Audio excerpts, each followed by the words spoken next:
এই শহরে এত এত মানুষ, তবুও মানুষ কেন মানুষের অভাবে মরে? মানুষ কেন মানুষের অভাবে ছটফট করে? মানুষ কেন নির্দিষ্ট একটা মানুষের জন্য জীবন বিসর্জন দেয়? কেনই বা তার জন্য কেঁদে কেঁদে চোখ ভাসায় অমৃত্যু পর্যন্ত? আসলে মানুষের যখন কোনো নির্দিষ্ট মানুষের প্রতি মায়া হয়ে যায়, তখন ওই মানুষটা ছাড়া আস্ত একটা পৃথিবী জনশূন্য মনে হয়।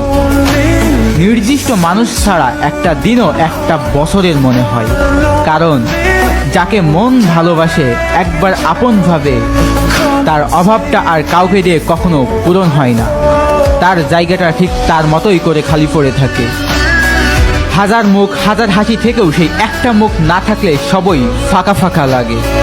যদি কেউ শেষ পর্যন্ত জীবনে নাই থাকতে পারে, কেন তাহলে তারা আসে?